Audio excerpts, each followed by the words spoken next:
শীতকালে খেজুরের গুড় বা নলের গুড় দিয়ে চালের পায়েস আমরা হয়তো অনেকেই বাড়িতে বানিয়ে থাকি। তবে আমি আজকে যেভাবে খেজুরের গুড় বা নলের গুড়ের পায়েস বানিয়ে দেখাবো, এই রকমভাবে পায়েস তোমরা হয়তো আগে কখনোই বাড়িতে বানাওনি। একবার আমার মতন করে বাড়িতে খেজুরের গুড় বা নলের গুড় দিয়ে চালের পায়েস এই রকমভাবে বানিয়ে দেখো, কথা দিচ্ছি স্বাদ মুখে লেগে থাকবে। এখানে আমি নিয়ে নিয়েছি 50 গ্রাম গোবিন্দভোগ চাল। এখন আমরা চালটাকে ভালো করে জল দিয়ে ধুয়ে নেব। চালটাকে একবার আমি ভালো করে জল দিয়ে ধুয়ে নেব, খুব বেশি বার ধোয়ার দরকার নেই, তাহলে গোবিন্দভোগ চালের যে সুন্দর একটা সুগন্ধ আছে সেটা কিন্তু চলে যায়। তাই একবারই ভালো করে জল দিয়ে একবার ধুয়ে জলটা ফেলে দেবো। তারপরে এই চালের মধ্যে আমি দিয়ে দিচ্ছি 1/2 চামচ পরিমাণে একটু ঘি।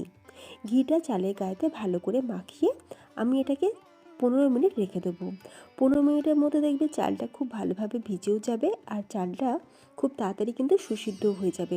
আর চালের মধ্যে একটুখানি ঘি মাখিয়ে রাখলে পায়েস রান্নার সময় চালটা একটার সাথে আর একটা গায়ে জড়িয়েও যাবে না, আর সুন্দর একটা ফ্লেভারও আসবে, টেস্টটাও কিন্তু খুব ভালো আসে। তারপরে একটা বাটির মধ্যে আমি নিয়ে নিয়েছি বড় চামচে 1 চামচ গোবিন্দভোগ চাল আর 6টা কাজু বাদাম। চাল আর কাজু বাদামটা আমরা এখন একটুখানি ভিজিয়ে রাখবো, মানে যতক্ষণ পায়েসটা রান্না হবে ওই 10 থেকে 15 মিনিট আমরা এটাকে ভিজিয়ে রাখলাম।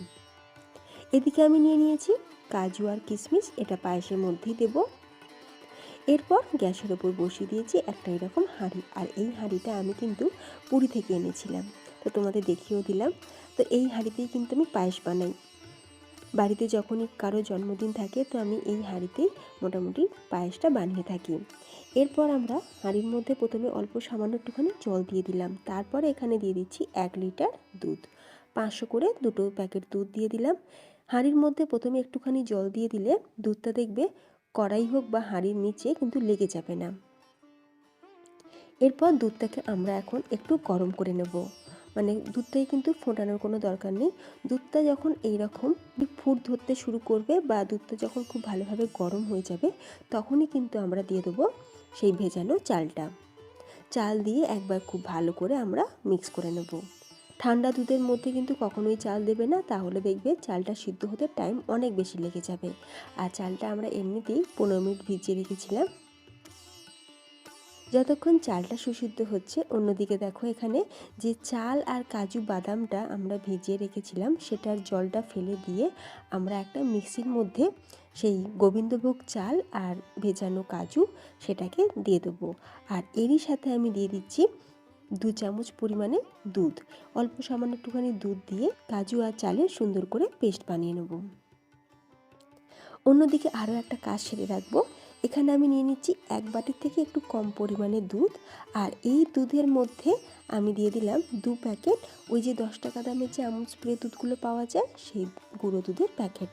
তো এখানে আমি উষ্ণ গরম দুধের মধ্যে এই গুঁড়ো দুধটাকে ভালো করে মিশিয়ে নেব। গুঁড়ো দুধ যদি ডিরেক্টলি ওই হাঁড়ি বা কড়ার মধ্যে দিয়ে দেওয়া যায় তাহলে অনেক সময় দেখবে গুঁড়ো দুধ কিন্তু দলা বেঁধে যায়, যেটা কিন্তু সহজে ঠিক হয় না। তো আমি একটু উষ্ণ গরম দুধের মধ্যে এই 2 প্যাকেট গুঁড়ো দুধ খুব ভালো করে মিশিয়ে নিলাম। আচ্ছা, অন্যদিকে দেখো চালটা কিন্তু আমার অনেকটা সুসিদ্ধ হয়ে গেছে। মোটামুটি চালটা এখানে 70% মতন কিন্তু সুসিদ্ধ হয়ে গেছে। আমি একটা হাতে ভেঙে তোমাদের দেখাচ্ছি, খুব কাছ থেকেও দেখাচ্ছি, তোমরা দেখে নিশ্চয়ই বুঝতে পারছো চালটা কিন্তু বেশ নরম হয়ে গেছে। এরপর কি করব, ওই যে মিশ্রণটা যেটা চাল আর কাজু বাদাম আমরা সুন্দর করে পেস্ট করে রেখেছিলাম, সেই কাজু বাদাম আর চালের মিশ্রণটা আমরা দিয়ে দিচ্ছি হাঁড়ির মধ্যে। পায়েস রান্নার চালটা মোটামুটি 70% সিদ্ধ হয়ে যাওয়ার পরই কিন্তু এই মিশ্রণটা দিতে হবে, না হলে যেহেতু কাজু বাদামের পেস্ট দেওয়া হয়েছে কড়াইয়ের নিচে লেগেও যেতে পারে। তাই চালটা যখন 70% মতন সুসিদ্ধ হয়ে গেছে তখন দিয়ে দিলাম ওই মিশ্রণটা। আর এবার দিয়ে দিচ্ছি সেই দুধ, মানে গুঁড়ো দুধটা যে দুধের মধ্যে আমরা গুলে রেখেছিলাম সেই গুঁড়ো দুধটা দিয়ে দিলাম। পায়েসের মধ্যে একটু গুঁড়ো দুধ দিলে টেস্ট কিন্তু খুব ভালো আসে আর পায়েসের টেক্সচারটাও কিন্তু দারুণ আসে। তবে তোমরা চাইলে কিন্তু গুঁড়ো দুধটা নাও দিতে পারো। খুব ভালো করে আমরা এবার মিক্স করে নেব। দেখো এমনিতেই কিন্তু 50 গ্রাম চালের জন্য 1 লিটার দুধ লাগেই। তো যেহেতু আমরা এখানে 1 চামচ পরিমাণে চাল বাটাও দিয়েছি, সেই জন্য দুধের পরিমাণটা আমি আরও 1 কাপ পরিমাণে বাড়িয়ে নিয়েছিলাম। খুব ভালো করে মিশিয়ে নিয়েছি। চালটা মোটামুটি এখানে 90% সুসিদ্ধ হয়ে গেছে। এরপর গ্যাসের ফ্লেমটাকে অফ করে দিয়ে এখানে আমি দিয়ে দিচ্ছি 150 গ্রাম পরিমাণে খেজুরের গুড়। তো আমি এখানে পাটালি ব্যবহার করছি না, গুড়ের ব্যবহার করছি। আর অনেক সময় দেখবে বা অনেকের ক্ষেত্রেই হয় গুড় দেওয়ার সাথে সাথে কিন্তু দুধটা কেটে যায়। তবে গ্যাসের ফ্লেমটাকে অফ করে দিয়ে তোমরা যদি গুড়টা এই পায়েসের সাথে খুব ভালো করে মিশিয়ে নাও তাহলে দেখবে কখনোই কিন্তু দুধটা কেটেও যাবে না।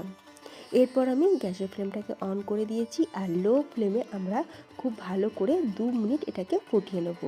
সাথে সাথে আমরা কাজু আর কিশমিশটাকেও দিয়ে দিলাম। 2 মিনিট লো ফ্লেমে খুব ভালো করে ফুটিয়ে নিলেই আমাদের পায়েসটা কিন্তু একদম রেডি হয়ে যাবে। 2 মিনিট পর গ্যাসটাকে অফ করে দিয়ে আমি চাপা দিয়ে এটাকে আরও 2 মিনিট এমনি রেখে দেবো। তো দারুণ স্বাদের পরমান্ন বা পায়েস আমাদের একদম রেডি। খেজুরের গুড় বা নলেন গুড়ের পায়েসও তোমরা বানিয়ে থাকো, তবে সেই নলেন গুড় দিয়ে যদি এই রকমভাবে পায়েস বানিয়ে থাকো এর স্বাদ মুখে লেগে থাকবে, কথা দিচ্ছি। এই রকমভাবে পায়েস বানিয়ে তোমরা যাকেই খাবে সে কিন্তু রেসিপি জানতে চাইবে। আর বাড়িতে বানালে আমাকে অবশ্যই কমেন্টে জানিও তোমাদের কেমন লাগলো। যদি আজকের রেসিপি তোমাদের ভালো লেগে থাকে অবশ্যই ভিডিওতে একটা লাইক দিও, শেয়ার করে দিও তোমাদের আত্মীয় স্বজন বন্ধু বান্ধবের মধ্যে, যাতে তারাও এই শীতের সিজনে খেজুরের গুড় বা নলেন গুড় দিয়ে এই রকমভাবে পায়েস বানাতে পারে। ফ্রেন্ডস, এই শীতের সিজনে বা পৌষ পার্বণের সিজনে তোমরা আমার কাছ থেকে কোন কোন পিঠেপুলির রেসিপি দেখতে চাও অবশ্যই আমাকে কমেন্টে জানিও। আমি খুব তাড়াতাড়ি সেই রেসিপি তোমাদের সাথে শেয়ার করব। তাহলে ভিডিওটা আজ আমি এখানেই শেষ করলাম। ধন্যবাদ।